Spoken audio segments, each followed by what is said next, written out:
The apartment is quiet and empty. Brothers Do-hyun and Min-chul are sitting at the kitchen table. In front of them are plates of stewed potatoes. The potatoes were cooked 3 days ago. Mom simply heated them up in a frying pan and went into the room to paint her nails. Then she emerged, scented, wearing a new sweater. "Sit quietly. Go to bed yourself," she said, and left. The door closed. The potatoes are dry. Do-hyun picks at them with his fork. "I don't want this," he says. "Then don't eat it," says Min-chul. He eats it himself. He eats quickly, without looking. He needs to eat, because there won't be anything else until tomorrow. Do-hyun climbs down from his chair and goes into their room. He lies down on the bed, face down in the pillow. It's getting dark outside. Mom's on the bus now. She's going somewhere bright and cheerful. And here, it's just them.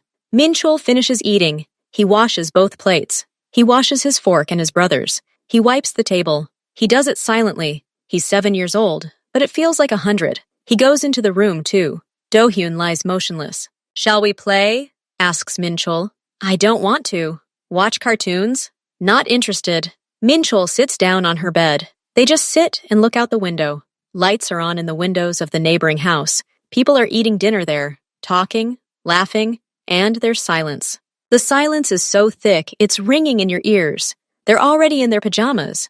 They've already brushed their teeth. They've already gone to bed. The apartment is dark. Mom's still not here. Do-hyun stirs in his bed. "Min-cheol? Huh?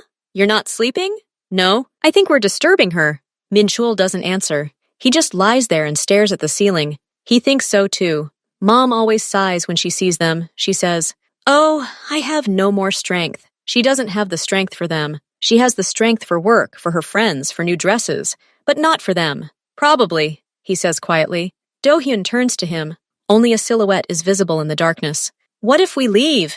Do-hyun says. "Just up and leave, and she'll feel better." "Where would we go? We're 7 years old." "I don't know, but maybe it will get better. Maybe someone will find us and love us." Min-chul thinks. The street is scary. It's dark and cold. But here, in this silence, it's even scarier. It smells of loneliness. "What if she comes looking for us?" Min-chul asks. "Will she call the police? Will she cry?" Do-hyun is silent for a long time. Then he whispers, "What if she doesn't?" The words hang in the air. They both know it's true. Mom might not look. She might think they went to Grandma's. Or she might just sigh with relief. "Okay," Min-chul says. His voice is firm. "Let's leave. But not just like that. We need a plan." "I have a plan," Do-hyun says quickly. "We'll find a rich dad. One with no kids. He'll be alone, and he'll take us in." "Okay," Min-chul agrees. "We'll find a rich dad." Mom came home late. They heard her staggering down the hallway, dropping her bag, closing the door to her room. Then there was silence. Then, snoring. Min-chul looks at his alarm clock. The glowing numbers read 4 in the morning. "It's time," he whispers. They get up. They act quietly, like mice. They talked about this all night in whispers. Now we have to do it. Do-hyun takes his school backpack out from under his bed. He places his stuffed bunny at the very bottom. Then he carefully folds his clothes. 2 warm sweaters, pants, socks. He picks up his toothbrush and a small towel. His hands are shaking. Min-chul does everything quickly. He folds his clothes too, his favorite typewriter, his notebook and pencils. Then he sneaks into the kitchen, opens the cupboard. He takes what he can grab without making a noise. A pack of cookies, 2 candy bars, 2 apples. He pours water into the plastic bottle. He stuffs it all into his backpack. He comes back. Do-hyun is standing by the shelf. "Are you taking it?" Min-chul asks quietly. Do-hyun nods. He takes a photo frame off the wall. It's a photo of him and his mother in the park. He looks at the picture for a second, then puts it in his backpack. They start getting dressed. They put on 2 pairs of socks, warm pants, sweaters, jackets on top. They look fat and clumsy. The backpacks seem enormous on their small backs. Min-chul approaches the room's door. He listens. The apartment is quiet. Only the snoring comes from behind his mother's door. He turns around. He looks at their room for the last time. At the 2 beds, at the toy box. His entire childhood was here, somehow very quiet and sad. He takes Do-hyun's hand. They walk out into the hallway. They pass Mom's room. Do-hyun slows his pace. He looks at the crack under the door. A steady snore comes from there. Mom is asleep. She doesn't know that her sons are leaving forever. Min-chul pulls him by the hand. They approach the front door. Min-chul carefully turns the latch. There's a click. The sound seems very loud. They freeze. The snoring continues. Min-chul presses the handle. The door opens. Cold, stale air blows in from the stairwell. He steps forward. Do-hyun follows. Min-chul pulls the door towards him so that it closes silently. There's a soft but final click. Now they stand on a dark landing. The door to their past lives is closed. Before them are the cold steps leading down. Behind them are backpacks with everything they own. Ahead lies the unknown. They hold hands and walk down. They walk out of the building. It's cold and dark outside. Every other streetlight flickers. Do-hyun hunches his shoulders. "Where to now?" he asks. His voice trembles with cold and fear. Min-chul looks around. Their neighborhood is asleep. He knows they can't stay here. One of the neighbors will see and call their mother. He squeezes his brother's hand tighter, back to the warm, albeit empty apartment. "Min-chul, let's go to Grandma's instead," he suggests. "She's on the other side of town. Mom won't find us right away." Min-chul shakes his head. He's thinking, "Grandma will call Mom right away. She'll be scared. She's old. She won't understand. And then," he pauses, "what will we tell her? That Mom doesn't love us? Grandma won't believe us. She'll say we're making it up." Do-hyun is silent. He understands that his brother is right. Grandma always says, "Your mother is very tired. You have to understand her. She is on her mother's side." "Then what?" Do-hyun almost cries. "He'll want to believe us. He'll let us into his house, feed us. And then, when everything is settled, well, we'll explain everything to him, or we'll stay with him forever." Do-hyun listens. The idea seems scary and strange to him, but it also seems like a way out. Where are we going to find a dad like that? In a rich neighborhood, where there are big houses, Min-chul says. He stands up. "Let's take the bus. The first one leaves just about this morning." They walk to the bus stop. There's almost no one on the streets. Only a street sweeper is sweeping the sidewalk. He looks at them in surprise. Two little boys with huge backpacks at such an early hour. Min-chul looks away and walks faster. 20 minutes later, the bus arrives. They climb on. The conductor, sleepy, reaches out for money. To the last stop," says Min-chul in his most adult voice. He counts out the money from the small piggy bank he brought with him. She hands them the tickets without even looking. They climb into the back seat. The bus starts moving. Do-hyun presses his forehead against the cold glass. He watches the familiar shops, the school, the park float by. Everything he knew. Everything is left behind. He wants to cry, but he clenches his teeth. Min-chul is sitting next to him. Min-chul isn't crying, so he won't either. The bus ride takes a long time. The neighborhoods outside the window change. Here's their old, run-down neighborhood. Here's a nicer neighborhood, with clean houses. And then completely different streets begin. Wide, with trees. Beyond the fences, you can see not just houses, but real mansions, with large windows and pointed roofs. "Here," whispers Min-chul. He pulls the bus stop cord. They go out. The air here is different. Clean, smells of pine. It's very quiet. No cars, no people. Only the birds are chirping. They stand on the deserted street and look around. "Which house should I choose?" Do-hyun asks. "The biggest one," Min-chul says without hesitation. "The richest dad should have the biggest house." They walk along high stone fences. Some have wrought iron gates, revealing gardens and fountains. Do-hyun feels as if they've entered another world, a world straight out of a movie. The largest fence appears ahead. It's made of dark stone, taller than Dad, and behind it is not just a house. It's a real palace, with columns on either side of the door, with perfectly trimmed bushes. Everything looks austere, cold, and very rich. They stop in front of black wrought iron gates. The gates are closed. Do-hyun looks at the house. His heart is pounding somewhere in his throat. "Min-chul, let's not," he whispers pleadingly. "This isn't just a rich guy. This is some kind of king. He won't let us in. He'll call the police." "If we turn around now, where will we go?"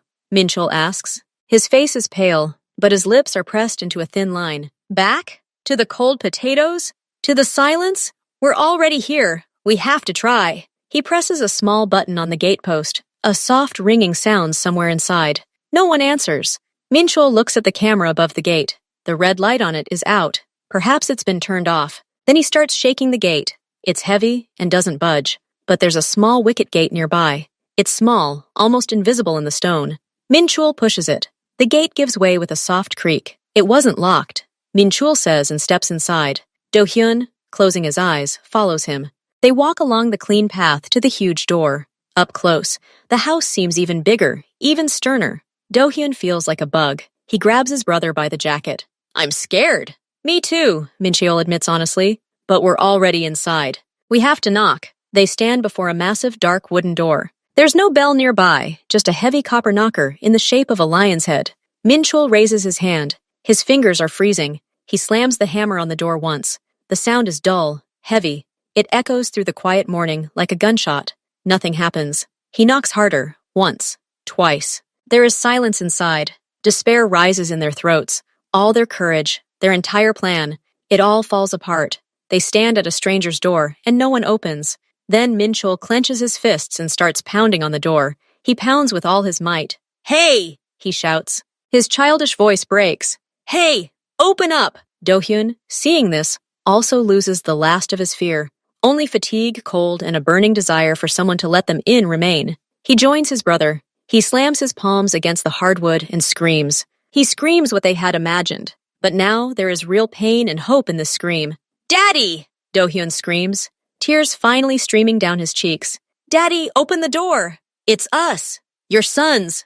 Mincheol shouts, continuing to knock. "Let us in, Daddy! Please! We can't take it anymore!" They shout and knock until their hands ache and their voices become hoarse. They almost don't believe the door will open.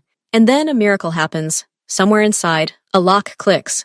Slowly, with a heavy grinding sound, the door begins to slide aside. Kim Chang-min sits in his office. The morning has just begun. The vast house is quiet. He's wrapped in a soft, dark robe, holding a large cup of cocoa. He sips slowly, looking out the window at his garden. He has no important meetings today, just peace and quiet. A rare luxury. He hears a distant knock, dull, insistent. He winces. Who could it be at such an early hour? No one had warned him of a visit. His men at the gate hadn't reported him either. The knocking repeats, and suddenly voices mingle with it. Children's voices, shouting something unintelligible. Chang-min puts his cup down. He goes to the house control panel. He presses the button for the external cameras. The screen shows an empty path to the gate. The camera at the front door only shows part of the steps. Someone is too close, right under the lens. Children? At that moment, Mrs. Kim, his housekeeper, comes running into the office. Her usually impassive face is filled with extreme concern. "Chang-min sassy," she says, slightly out of breath. There are children at the door, 2 boys, little ones, with backpacks. "Children?" he asks, not understanding. "Yes, they're knocking and shouting. They're shouting, 'Daddy!' They're asking you to open the door." Chang-min looks at her, trying to process this information. Children, at his door, calling for their dad. This is some kind of stupid mistake, or a provocation. The thought of a trap flashes through his head like lightning. Are they alone? No one else? I watched from the second floor. There's no one on the property, just the 2 of them at the front door. You can hear despair and fatigue in it. And these screams, they creep into your head, preventing you from thinking. Changmin throws his robe over the back of a chair. He's wearing dark sweatpants and a simple t-shirt. He wouldn't want to be seen like this, but now is not the time. He walks down the long marble hallway to the front door. Ms. Kim follows him, muttering something under her breath about safety. He stops at the door. The knock reverberates right into his chest. He hears a voice, thin and broken. "Daddy, let me go, please!" Something inside him clenches. This doesn't sound like a game. There's real pain in that voice. He takes a deep breath, grabs the heavy latch, and turns it. Then he pulls the massive door toward him. The cold morning air hits his face, and he sees them. 2 boys stand on the steps, directly in front of him. They seem tiny against the backdrop of the enormous portal. Both wear hats pulled down to their ears and thick, baggy jackets. Over their backs are enormous backpacks, almost as large. Their faces are pale, their cheeks flushed from the cold and, presumably, from screaming. Their eyes are wide open, full of fear, hope, and a complete readiness to defend themselves. And at that moment, Changmin stops breathing. He looks at these faces, at the shape of their eyes, at the shape of their eyebrows, at the stubborn, slightly jutting chin. He sees in them not just other people's children. He sees himself in them, himself in that distant childhood, in the old, tattered photographs his mother kept. The resemblance is not just distant, it is deafening. Like a punch to the gut, one of the boys, the one slightly ahead, clenches his fists. The other hides his face behind his brother's back, but also glances at him furtively. They are silent, as if they themselves were frightened by the door finally opening. The thought comes suddenly, sharply, and clearly, like a flash. Mion, Lee Mion. It was more than 7 years ago. A short whirlwind romance. She was beautiful, cheerful, independent, and very proud. They dated for a few months. Then she suddenly started talking about family, about children. He was young then, absorbed in building his business. The thought of children terrified him. He laughed it off. They had a fight. Then she disappeared, for several weeks. She called only once. Her voice was strange, distant. "I'm leaving, Changmin. Don't look for me. I don't need your money. I don't need anything from you." He tried to object, offered to help, but she cut him off. He never saw her again. He heard, out of the corner of his ear, that she had left town. Over time, he almost stopped thinking about her. But now, looking at these two, all the pieces fit together to form a terrifying, unbelievable picture. She could have been pregnant. She could have said nothing, out of pride, or out of resentment. She could have given birth, twins, and raised them alone, without telling him a word. The thought that he could have had children all these years and never known it hits him with such force that he is momentarily speechless. "You," he begins, then falters. His voice sounds hoarse. "Are you looking for someone?" The boy in front takes a step. His name is Min Chul, though Changmin doesn't know that yet. "We're looking for our dad," the boy says clearly, but his voice trembles. "Our mom, she said our dad lives here, that he'd be happy to see us." Changmin looks at them, at their frightened but determined faces, at their backpacks, a sign that they're not just here for a quick visit. "Aren't you cold?" he asks suddenly, and this mundane question seems the most important thing to him right now. "Come inside." He steps back, letting them pass. The boys exchange glances. Then, cautiously, as if afraid the trap will snap shut, they step over the threshold. Mrs. Kim stands still, her eyes wide with amazement. Changmin leads them not into the formal living room, but into a small, cozy room next to the kitchen, where a fireplace is burning. It smells of wood and warmth. "Sit down. Take off your jackets," he says. The boys obey silently. They struggle to pull off their backpacks and lower them to the floor. Without these enormous burdens, they seem even smaller and more fragile. Changmin looks at Ms. Kim. "Please bring them some warm milk, and maybe some cookies." She nods and quickly leaves. He sits down in the chair opposite them. They are sitting on the couch, huddled close to each other. Having drunk milk, they seem a little calmer. "What is your name?" asks Changmin. "I'm Min Cheol," says the bold one. "And this is my brother Do-hyun." Do-hyun only nods, clutching the cup of milk to his chest. "And your mother? Lee Mi-yeon?" The boys flinch at the name. They exchange glances.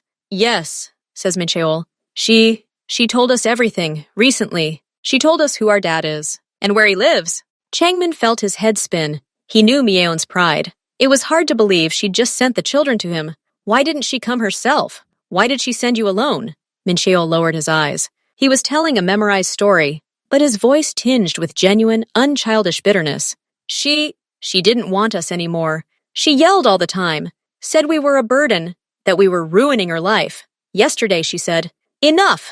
Go to your father. I'm fed up." We packed our things and left. Do-hyun begins to sob quietly. He's not acting. The memories of his mother's indifference, the cold in their old apartment, all of it is real. His tears are real. Changmin watches these tears. He sees Do-hyun clinging to his brother, seeking protection. He sees Min Cheol, barely able to contain his own trembling, hugging his brother's shoulders. This image burns into his mind like a hot nail. Logic screams at him to check. He needs to call Mi-yeon. He needs to take a test. He needs to find out if this situation is a setup by his enemies. Thoughts of possible danger flicker, but they are dim and distant. He understands her gaze. She's thinking about common sense, about caution.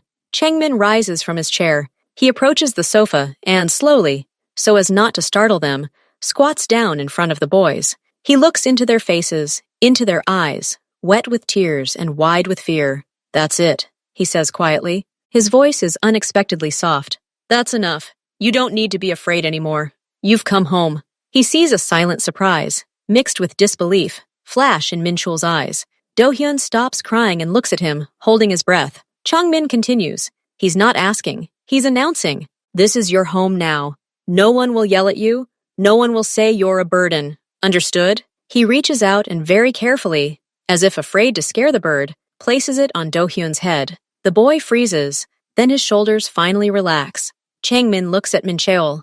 "Are you the eldest?" The door he's kept closed for years, the door to that part of his life called family, is now wide open, and he doesn't want to close it anymore. Do-hyun wakes up first. He lies motionless for a few seconds, unsure where he is. Above him isn't the familiar cracked ceiling, but a high white ceiling with carved moldings. He's not lying on his hard mattress, but in a huge soft bed that sinks under his weight. The blanket is unusually light and warm. He carefully turns his head. Next to him, in an equally large bed, sleeps Min-chul. The room is huge and bright. Sunlight streams through the tall window. 2 new tables and 2 chairs stand against the wall. A soft carpet lies on the floor. Everything smells clean and new. Do-hyun sits up. He sees their backpacks neatly stacked against the wall. His bunny is sitting on the pillow next to him. So this isn't a dream. There's a soft knock on the door. Your bathroom is over there. She points to the other door in the room and walks out. Do-hyun looks at Min-chul. He opens his eyes too. They look at each other silently. In their old house, no one woke them up so quietly. And no one said, "Good morning." They tiptoe to explore the bathroom. It's shiny. Everything is new. The towels are fluffy and smell fresh. They wash their faces with cold water. Everything seems unreal. Then they go out into the hallway. They don't know where to go, but a faint smell of food wafts through. They follow the scent. In the kitchen, Ms. They eat slowly, almost reverently. The food is delicious and hot, the kind they cook in the movies. They don't talk. They just eat and stealthily glance around the huge, bright kitchen with its gleaming appliances. Changmin arrives just as they're finishing breakfast. He's dressed in simple dark pants and a sweater. He looks less formal than yesterday. "So, did you sleep well?" he asks. His voice still sounds a little unfamiliar. Deep, the boys nod. "Want to see the house?" Changmin suggests. He seems a little unsure himself, as if he doesn't know how to give a tour. They nod again, and the journey begins. Changmin shows them the living room with its high ceilings and enormous sofa. He points out the fireplace, where the wood is already burning. Then he leads them into the library, a room completely filled with bookshelves from floor to ceiling. Do-hyun and Min-cheol look up. They've never seen so many books. Then there's a home theater with rows of plush armchairs, a game room with a pool table, the existence of which Changmin seems to have forgotten. They walk along long hallways, peering into empty bedrooms. Everything is huge, clean, and a little deserted. "Does anyone live here?" Do-hyun finally dares to ask, looking around one of the living rooms the size of their old apartment. "No," Changmin says honestly. "Just me, and Mrs. Kim. But she has her own house at the far end of the garden. And now you too." Min-chul gazes silently at this space. His 7-year-old brain can't fully comprehend such richness. He only feels as if he's entered another world. A world without old furniture, threadbare carpet, or musty smell. Even the air here is different. After the tour, Changmin looks at their clothes, the worn-out sweaters and pants they wore yesterday. "You need new clothes," he says. "Let's go shopping." They're driving his car. It's a big black car with a very quiet engine. The driver drives silently. Changmin sits next to him in the front, the boys in the back. They look out the window, pressing their foreheads against the glass. The store they arrive at is almost deserted. It's not the noisy mall their mother used to take them to. It's quiet, the carpets are thick, and the items are displayed in separate areas rather than on racks. A smiling woman immediately approaches them. Changmin looks a little lost. He points at the boys. They have everything they need. Clothes, shoes, everything. "What size?" the woman asks. Changmin freezes. He doesn't know. He looks at the boys with a slight panic. Min-chul, seeing this, says, "We'll have a size 7 or 8, please." The woman smiles and starts bringing things. Pants, shirts, sweaters, pajamas, jackets. She offers them to choose what they like. Do-hyun and Min-cheol point timidly at first. Then, seeing that Changmin only nods and says, "Take it," they become bolder. They choose warm sweaters, comfortable pants, pajamas with cars and dinosaurs. Changmin watches this process. He doesn't say, "That's expensive," or "That's impractical." He simply stands and watches as they fill the baskets.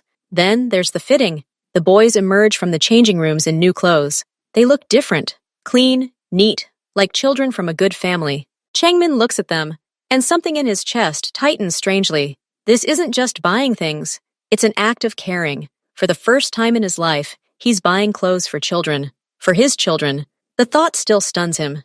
"Does everything fit?" he asks, his voice softer. "Yes," says Min-chul, smoothing the fabric of the new jacket with his palm. "It's warm and very beautiful." "Then we'll take everything," Changmin says to the saleswoman. He pays with his card, not even looking at the total. The bags containing their new life are carried to the car. On the way back, Changmin is silent. He looks out the window, but sees not the street, but their faces in new clothes. For the first time in many years, he feels not the weight of responsibility, but its strange, warm value. He feels like a father, and this feeling doesn't frighten him. It fills the silence inside him. When they return, a man is already waiting for them at the gate. He is slim, dressed in a perfectly tailored suit. His face is expressionless, but his eyes scan the boys as they emerge from the car with new bags. It is Park Ki-jung, Changmin's right-hand man. Changmin, seeing him, quietly says something to Mrs. Kim, and she takes the boys into the house to unpack the groceries. He remains with Ki-jung in the study. The door closes. Ki-jung asks immediately, without preamble. His voice is even, but there is steel in it. "My sons!" Changmin answers just as bluntly, sitting down at the table. Silence falls in the office. Ki-jung doesn't move. "You're... what?" "Changmin, you don't have sons." "It turns out you do. Their names are Do-hyun and Min Cheol. They are 7 years old." "Where did they come from last night?" Ki-jung takes a step forward. "I checked the security footage. They came on their own, from the street." "Are you saying that you had sons for 7 years and didn't know?" "Their mother, El and Myeon. She didn't tell me anything. And yesterday, she apparently decided to get rid of them. She sent them to me." Ki-jung closes his eyes for a second, as if in pain. "And you believed that story? You didn't even check?" "Changmin, this is insane. It could be anything. A trap, blackmail, a setup by competitors. They could have picked up kids who look like you. You let 2 strangers into the house." Changmin looks at him calmly, too calmly. "They look like me, Ki-jung. Very similar. Similarity doesn't prove anything." The assistant's voice rises half a tone for the first time. "We need tests. We need to find this woman, Myeon. We need to check everything. In the meantime, we can't leave them here. It's a huge risk for you, for the case." "It can wait," Changmin snaps. "And their children. They're not guilty of anything. They're scared. They'll stay here. Safe." Ki-jung looks at him as if he were a man who had suddenly fallen gravely ill. "You're not thinking with your head. You're acting on your emotions. That's not right." "That's the difference between us," Changmin says, and there's that same steel in his voice that makes Ki-jung wary. "I've made my decision. They are my sons. I will protect them. From everyone, including from your suspicions. Understood? This isn't a request. It's an order." Ki-jung freezes. He knows that tone. There's no point arguing. "Understood," he finally says. "What should I do?" "Find El and Myeon, quietly, without attracting attention. Find out everything about her for the last 7 years. About the children. But she shouldn't know about it. And no one else should know. Especially anyone who might be interested. In the meantime, the children live here." "Yes." "And no outsiders should know of their existence. Increase security around the perimeter, discreetly." Ki-jung nods. The business part of his mind is already kicking in, making plans. "Okay, I'll arrange everything. But, Changmin," he pauses, "be careful. The heart is a poor guide in our affairs." Changmin doesn't answer. He's already looking out the window, toward the house, where the 2 boys are unpacking their new things. His decision is made, and no amount of rational argument will change it. Changmin stands in the middle of the playroom, feeling awkward. He's holding 2 game consoles. He looks at the boys sitting on the soft carpet, watching him with interest. "Do you play video games?" he asks hesitantly. Min Cheol nods. Do-hyun adds, "Tolik had a console in his yard. We played sometimes." Changmin plugs the game consoles into the large TV. He himself hasn't played since he was a child. They choose a flashy racing game. Changmin sits cross-legged on the carpet next to them. His large frame seems out of place next to 2 small children. The first few minutes are a complete mess. Changmin keeps crashing into the virtual barriers. Do-hyun giggles quietly. Min Cheol tries to remain serious, but the corners of his lips twitch too. Min Cheol finally can't take it anymore. The word date slips out of him without meaning to. Everyone freezes for a second. Changmin looks at him, then nods slowly. "Got it, I'll try." He tries. It goes a little better. Then Do-hyun loses, and happily gives up his place to Changmin. Now it's Changmin and Min Cheol. They compete. Changmin suddenly gets excited. He frowns in concentration, leaning his body into turns, as if it helps the car. Min Cheol ultimately wins. He lets out a quiet cry of victory, and then falls silent, embarrassed. But Changmin isn't angry. He chuckles and says, "Good job. I'll catch you next time." Then they build a fort out of giant soft blocks. Changmin helps lift the heavy block up. The structure is lopsided and comical. The 3 of them sit inside this rickety fort, and Changmin tells them some ridiculous story about a dragon who was afraid of the dark. He tells it awkwardly, stumbling over it. But the boys listen, gaping. No one had ever built a fort with them or told them stories like this. It all seems awkward and childish.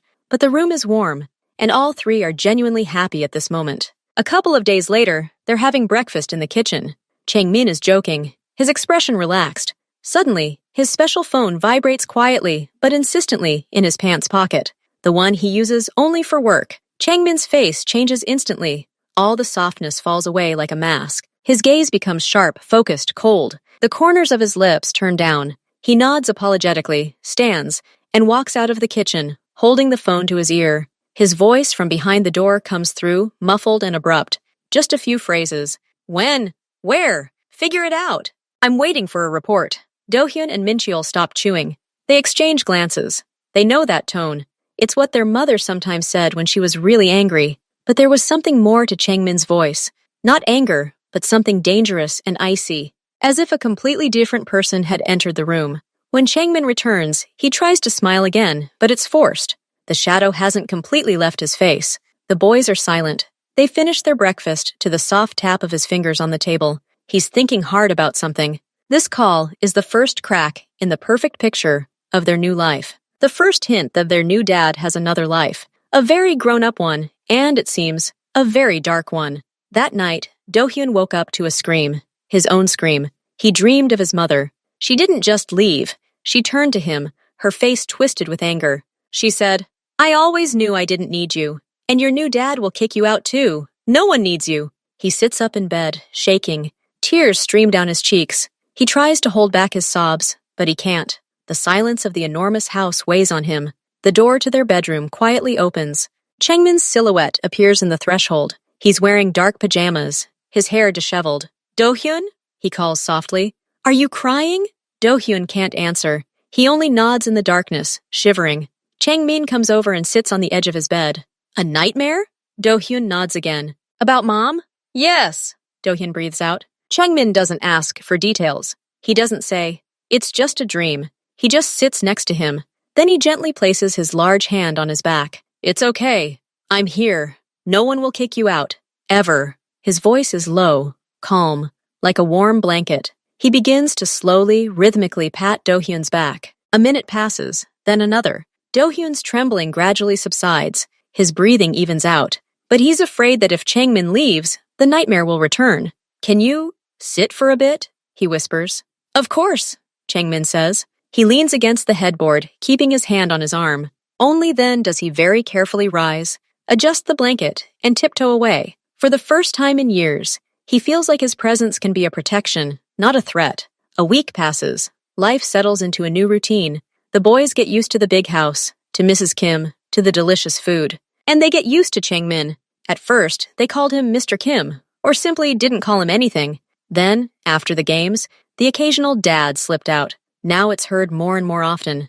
Dad, can I have some juice? Dad, look what I drew. Dad, are we going to the park today? At first, Changmin winced every time he heard the word addressed to himself. Then he simply nodded. Now he responds to it naturally. His stern face softens when Do-hyun runs toward him with a new drawing, or when Min-cheol, with the seriousness of an adult, tells him about something he read in a book. He is their daddy, for the world, for them, and most surprisingly, for himself. One evening, Changmin reads them a book before bed. He sits on the rug between their beds, his voice leisurely reciting stories about pirates. Do-hyun watches his profile, illuminated by the soft lamplight. He watches him painstakingly create the different voices for the characters. It's funny, but he's really diligent. Min-cheol lies with the blanket pulled up to his chin, staring at the ceiling. He's not listening to a story. He's listening to that voice. Warm, patient. The voice of the man who could kick them out, but instead buys them clothes, plays games, and sits next to them when they have bad dreams.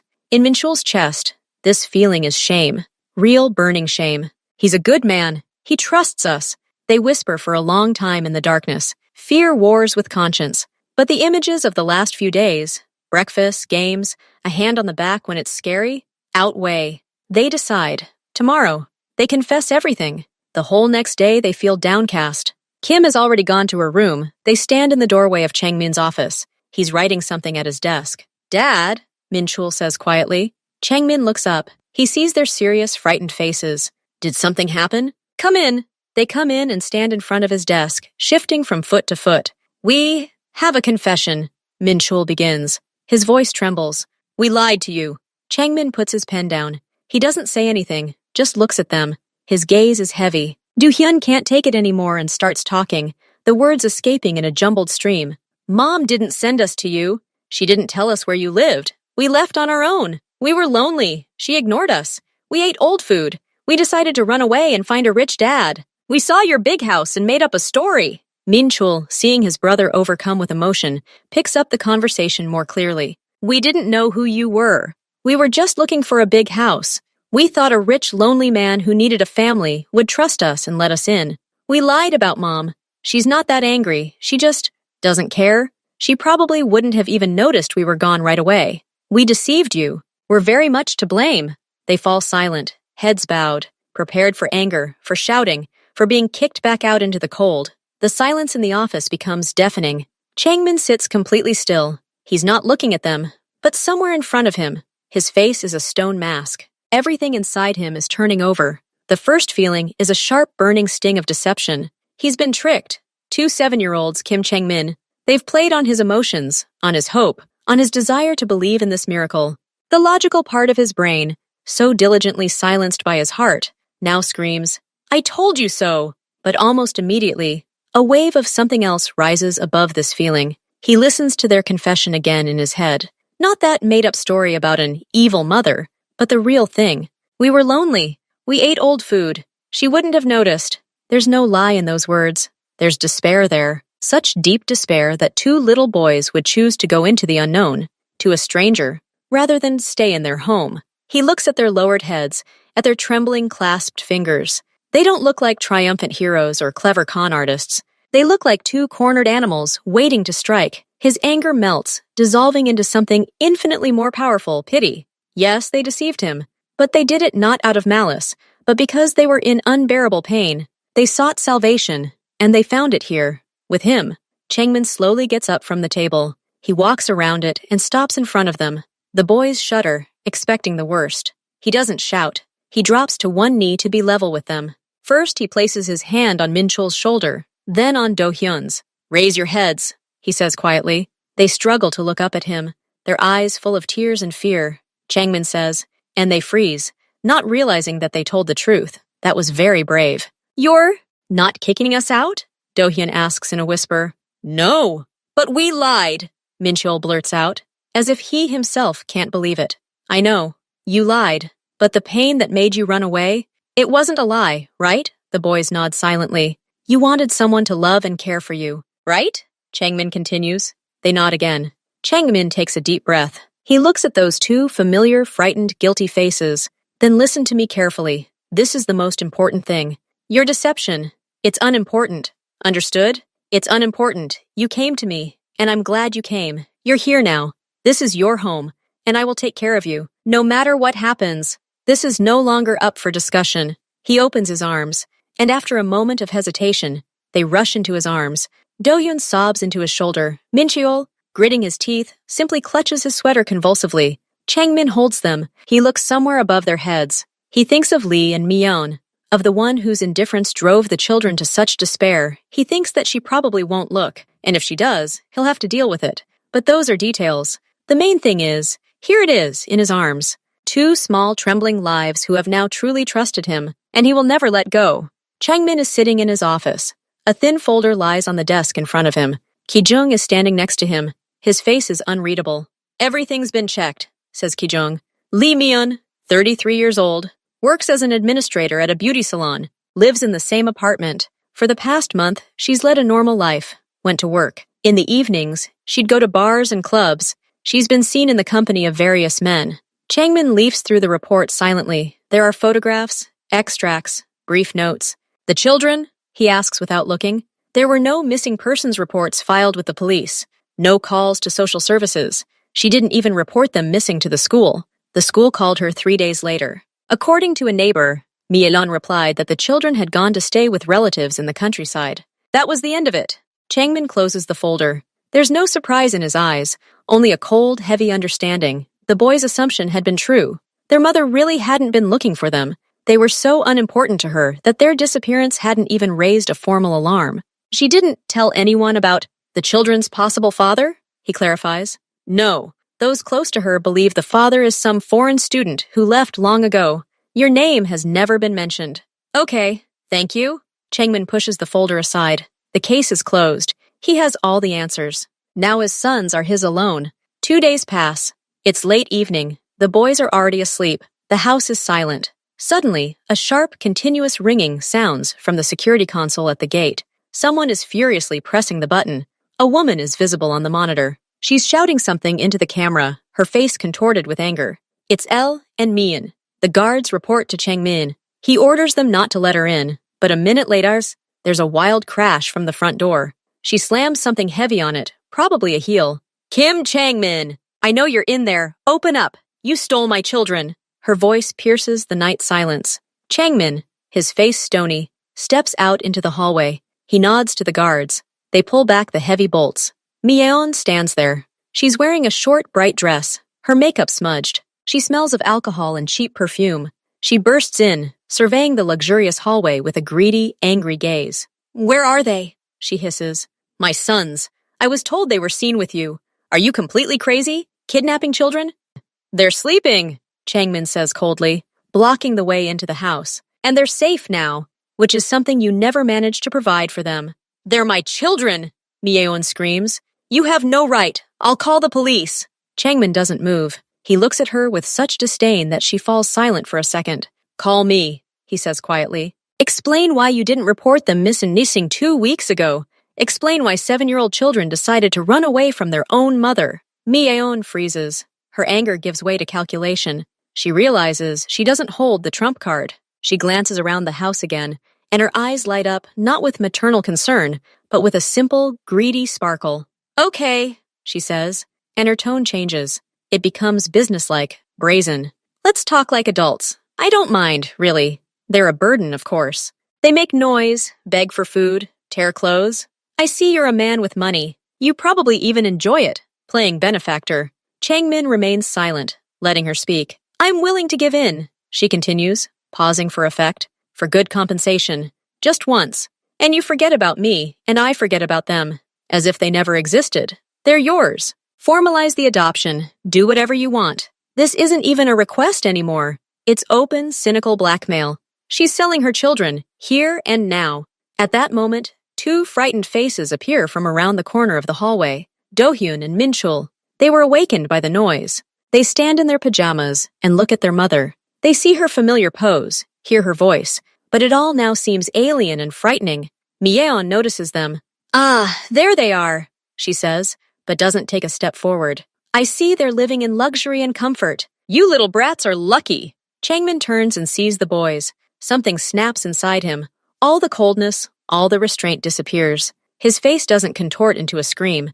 On the contrary, it becomes completely smooth, his eyes dark and empty, like 2 blocks of ice. But such a wave of danger begins to emanate from him that even Myeon involuntarily takes a step back. He slowly turns back to her. His voice is quieter, but each word falls like a steel nail. You, he pauses, will never speak to them again. You will never look their way. You no longer exist for them. Do you understand? It's not a threat. It's a statement of fact. There's such an inhuman, restrained fury in his voice that Myeon turns pale.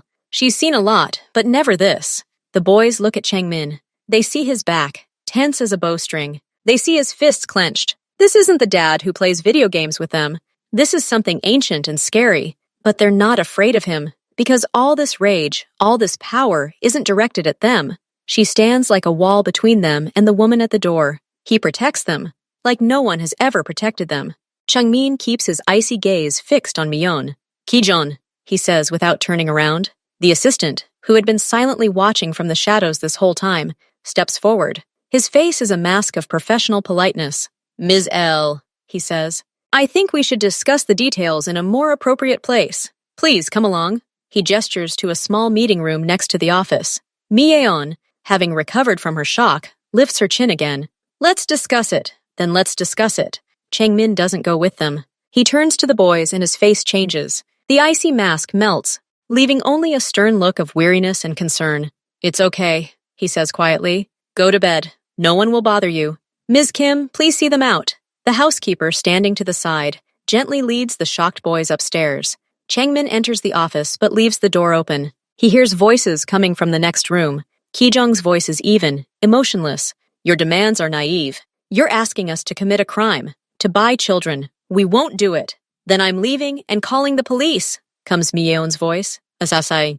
Call, Ki-jung retorts calmly. The first question is, where have you been for the last 2 weeks? Why are the children you're supposedly looking for living with a biological father whose existence you claim you didn't know existed? Social services will be thrilled with your parental care. The court will easily terminate your parental rights for abandonment and neglect. You won't get a cent. You'll only get problems. There's a pause. Changmin hears Mi-yeon nervously light a cigarette. What do you want? Her voice is no longer as confident as before. We want to solve the problem, Ki-jung says. Once and for all. Changmin stands up and walks into the room. Mi-yeon flinches. He sits down across from her and leans back in his chair. I'll make you one offer, he says. Just one. You will not negotiate. He looks her straight in the eyes. You're signing an official renunciation of parental rights in my favor. Now. Tomorrow, the lawyers will formalize everything properly. You'll receive a lump sum, not what you asked for, but enough to start a new life. Far from here, in another city. You're leaving. You'll never try to contact me or the children. You'll erase them from your memory, just as they've already erased you from theirs. He pauses to let the words sink in. If you ever break this agreement, if your shadow of an E comes close to my family for a moment, he doesn't finish the sentence. He doesn't need to. It's all clear. Mi-yeon looks at him, then at Ki-jung, who's laying out the preliminary waivers on the table. She's thinking, not about the children. She's mentally calculating the amount he'll probably give, thinking of a new city, a new life without the burden she never wanted. Her face slowly breaks into a smile, a greedy, grateful smile. Will the money be here today? She clarifies. After the signing, Ki-jung nods. Then, she exhales smoke. I agree. They've always been a burden to me. Take them with God. Changmin stands up. He doesn't even look at her with disdain now. She's just a nobody. He leaves the room. He hears Ki-jung dictating the terms to her and takes out a pen. He goes upstairs, stands at the door to the nursery. He hears their ragged breathing. They are not sleeping. He enters quietly. 2 pairs of eyes stare at him from the darkness. It's over, he says in simple, clear words. She's leaving! Forever! She'll never bother you again. She didn't want to take us, Do-hyun whispers. No, Changmin answers honestly, but it's her loss, her great loss, because you are the best thing that could have happened to me. Sleep. Tomorrow our life begins. The real one. He waits until their breathing becomes even, then he leaves. Downstairs in the hallway, Ki-jung silently hands him the signed paper. Mi-yeon is gone. It's over. The problem is gone. Only family remains. The next morning, the house is unusually quiet. Mijis. Kim is preparing breakfast, but her expression is preoccupied. Changmin has been in his office since early morning, talking to lawyers on the phone. His voice through the door is quiet, but serious. Fragments of phrases can be heard. Paperwork, waiver of rights, court, adoption. Do-hyun and Min-cheol sat in the kitchen, silently picking at their porridge with spoons. They hadn't slept much all night. They heard their mother drive away. They heard the sound of a car. They lay in the dark, whispering. He paid her money, Min-cheol said, his face pale in the darkness. He bought us. So we're like property? Do-hyun asked, a lump in his throat. I don't know, but now he has a piece of paper. And he might change his mind. Their childish logic works precisely and mercilessly. Mom sold them. That means they can be bought. And if they can be bought, then they can also be returned if they get boring, or if they become too much trouble. The fear, which had almost disappeared in recent days, returns with renewed vigor. It gnaws at them from within. After breakfast, they don't go out to play. They quietly make their way to the farthest room, a large dressing room where old clothes are kept. It smells of mothballs and silence. They crawl into a corner, between rows of suits, and sit on the floor, hugging their knees. Do-hyun whispers, he's busy, and we're here. Now he knows we're liars, Min-cheol adds. First we lied, then we made him pay money. He might decide we're not worth it. They sit huddled together, listening to the clock ticking in the house. They're afraid to go out, afraid to see disappointment in his eyes. Or worse, cold calculation. An hour passes. Changmin ends one of his calls and leaves the office. He searches for the boys. They're not in the playroom, not in their room, not in the kitchen. Mrs. Kim hasn't seen them since this morning either. A slight look of alarm crosses his face. He quickly walks around the first floor, then up to the second. He peers into empty rooms.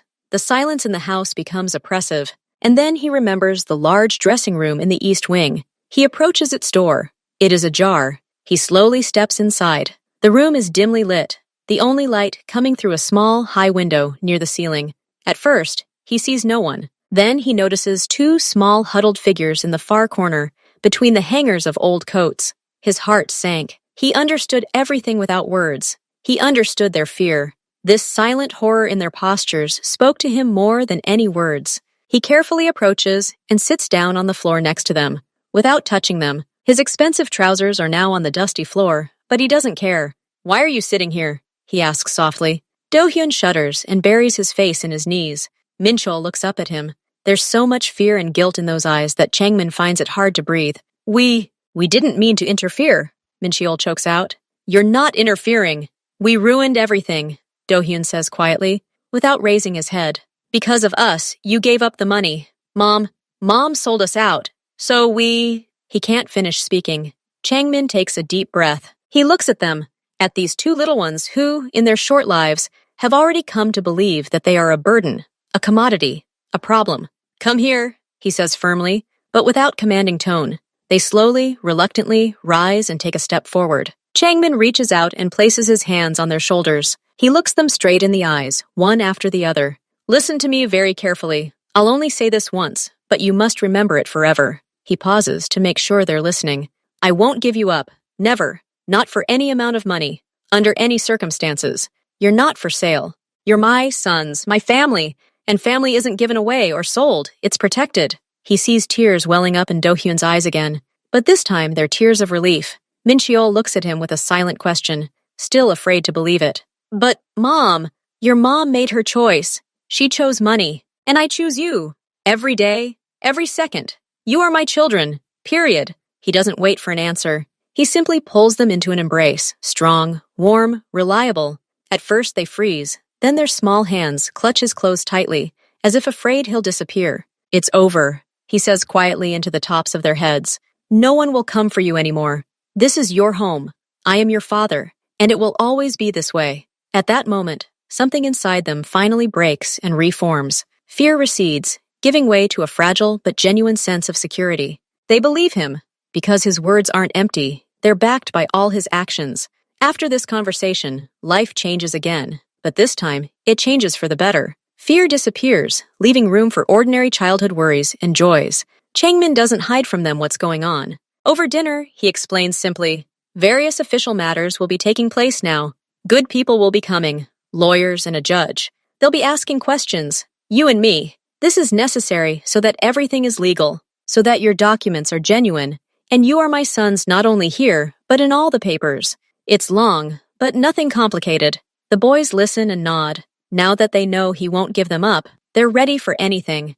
Changmin's lawyers arrive, stern but polite men and women in suits. They speak with the boys alone in the playroom. They ask if they're scared, if they're comfortable with Changmin, and if they want to stay. Do-hyun and Min-chul answer honestly and confidently. Then a social worker arrives, a kind middle-aged woman. She inspects the house, talks with Ms. Kim, and then talks with the children again. She sees their clean, happy faces, their new clothes, their room filled with toys and books. She sees how they look at Changmin, with trust and love. Changmin goes through all the interviews himself. He answers all the questions about his work, even the most uncomfortable ones. He presents documents proving that his business is legal and that he has no legal problems. He does everything required with incredible patience. Myeon disappears. As agreed, she took the money and left town that same day. There's no word from her, and everyone, including the boys, understands that this is how it should be. She's become part of a past that no longer has power over them. The process continues week after week. Sometimes it seems like the paperwork will never end, but Changmin doesn't show any irritation. Every evening, he explains to the children what step has been taken that day, and there's an extraordinary peace in this routine. Life at home is now governed not only by safety rules, but also by a simple, understandable schedule.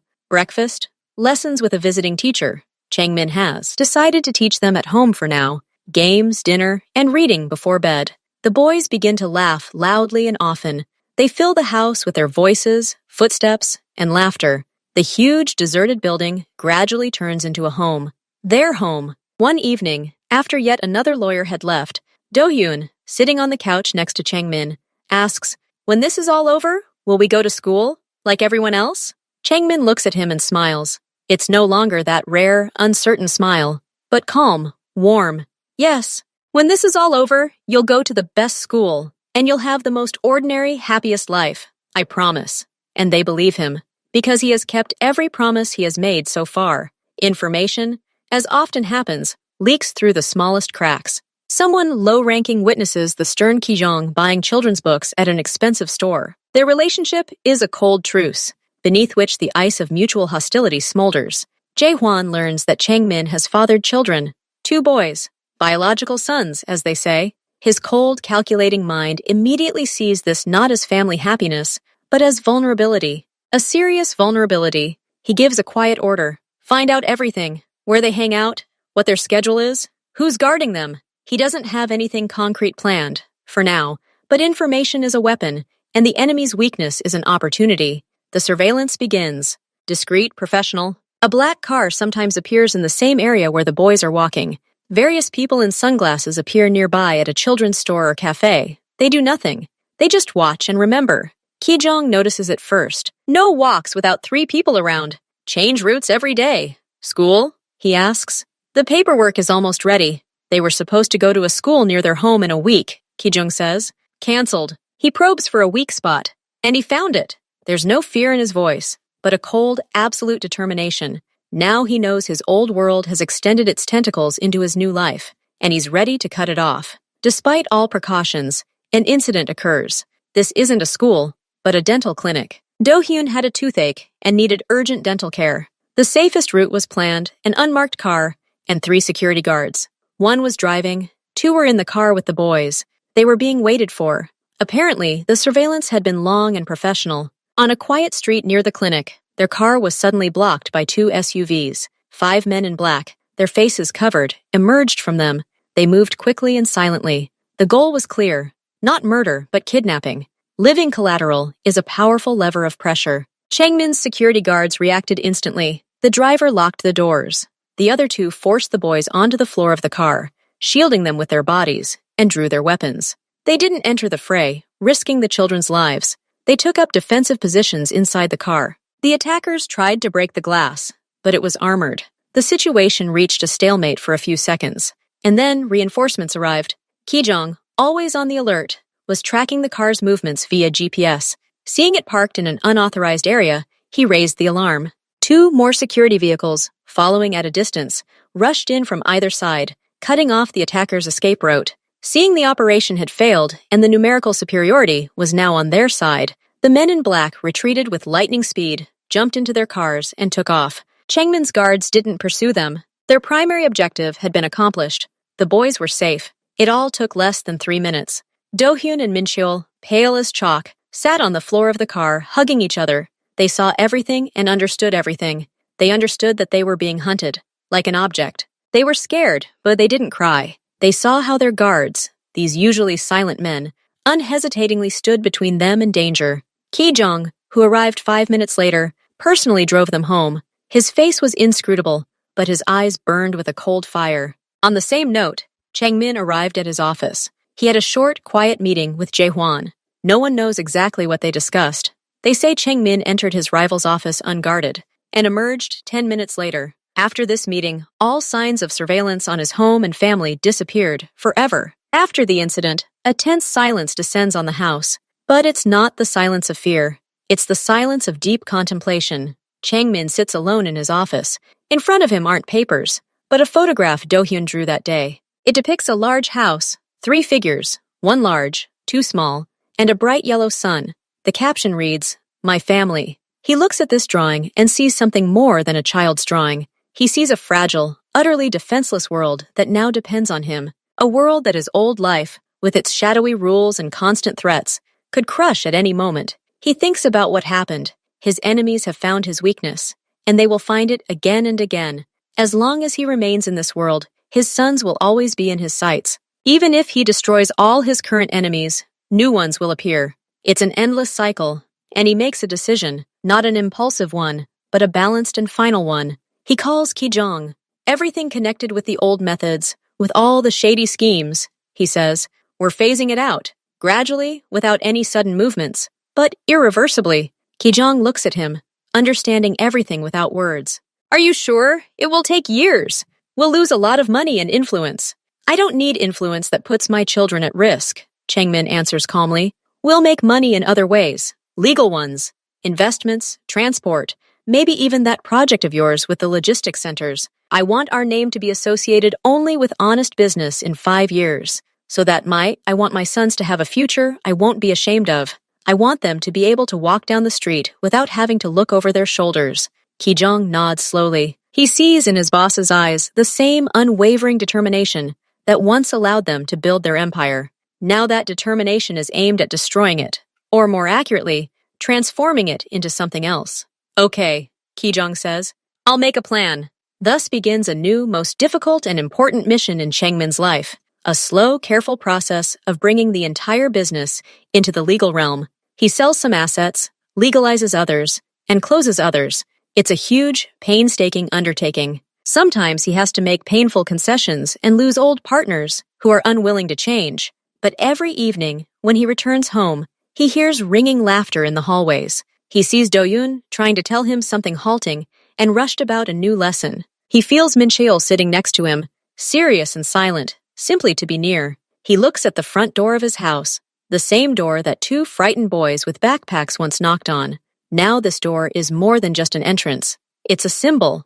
It's open. Open to their laughter, their running, their future. And his heart, which for so many years was a fortress with locked gates, is now open too. Wide open. The door of his home and his heart is forever open to them, to Do-hyun and Min-cheol, to his sons. And he knows that this is the only treasure that has true value, and he will protect it to the end.